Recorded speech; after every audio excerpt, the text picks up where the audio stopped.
Brain rot is a noun that refers to words or phrases originating from the internet deemed to be of low quality or value. I interviewed these 5 different participants in order to gain an understanding of brain rot. This presentation will show you what I learned. Oh snap. Now, after concluding all of the interviews, I analyzed the recordings and provided IPA transcriptions of each term. I have those right here. Now, the first word, riz, is transcribed as this, and it's pronounced riz, most commonly. And then skibbity is pronounced as such, and is transcribed as follows. And now, where things start to get interesting is the final word, spelled as G-Y-A-T and most commonly G-Y-A-T-T. And now, what I found with this word was that there were actually 3 different pronunciations from just 5 people. Now, this was interesting, and here are the different pronunciations. So with 2 participants, we found it was pronounced as gyat.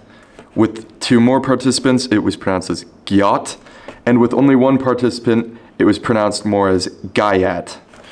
So these data were pretty interesting, and yeah, it just kind of shows how we're in a new age when it comes to developing these brain rot terms. But as I mentioned earlier, words such as riz and skibbity do seem to have a more concrete pronunciation, while words such as gyat, gayat, or gyat have more varying pronunciations, which can also indicate that it's a newer word, and it does not really have a standard pronunciation yet.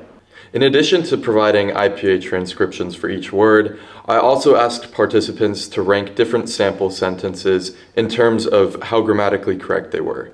By doing this, I discovered the different parts of speech that each term is used in. Now, this is what I found. For the first word, riz, I found that it is generally used as either a noun or a verb. An example would be, he had amazing riz. And an example of it being used as a verb would be, he rizzed the girl that he liked up. And so that's what I found with the first word. And then for the next word, skibbity, I found it to be used as an adjective. And what's interesting about this word is that nobody could provide a definition, but an example of a sentence it could be used in was, he had very skibbity aura, or he looked so skibbity. Now what I found for the last word, either you pronounce it gyat, gyat, or gayat, however you choose to pronounce it, I found that it is either used as a noun or an interjection. An example of it being used as a noun could be, he looked at her gyat and was astonished, or his gyat was impeccable. And an example of it being used as an interjection would be, somebody is looking upon somebody who they find to be attractive, and they would interject gyat or gyat. Generally not gayat. That was another interesting thing that I discovered through interviewing people, was that gayat is almost exclusively used as a noun. It's never used as an interjection. You wouldn't say, for example, gayat. You would say gyat or gyat. Yeah, that was the data that I found off of kind of where these words are used in sentences and what's appropriate and inappropriate for their uses. And now for the meanings/definitions of the words. Here we go.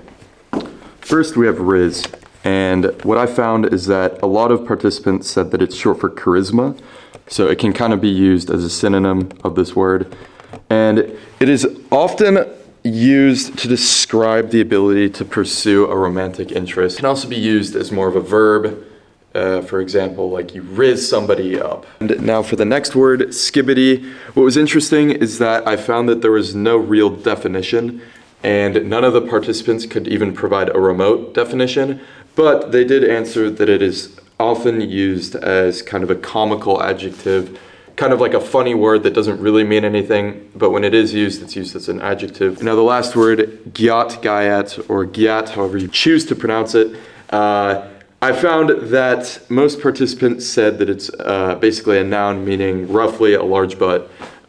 So kind of more of an anatomical noun, and it is also used as an exclamation. Excuse me. So for example, you would say gyat or gyat, or you could say a gayat in some cases. So those are kind of the rough definitions of the words that I found. And lastly, for what I consider to be the most fun part, where did these words come from?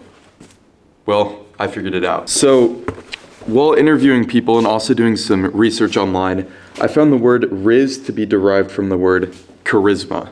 And again, as talked about previously, many participants also listed this as kind of what the word meant. The word skibbity, while having no apparent meaning, actually references the internet cartoon Skibbity Toilet by Alexei Gerasimov. This is a popular kind of internet cartoon created by the Russian YouTuber Alexei Gerasimov, and it features a toilet with a human head that comes out of it, and it goes on adventures battling TVs and other sorts of bizarre monsters.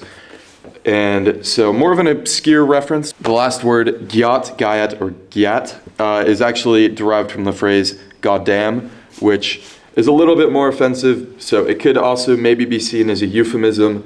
But anyways, that's what I found is kind of the source of it.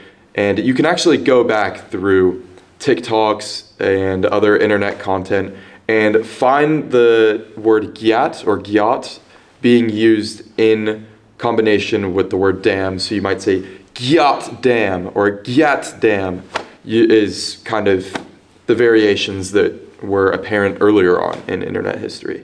That concludes my presentation. Thank you all for watching, and I hope that you all have a skibbity day.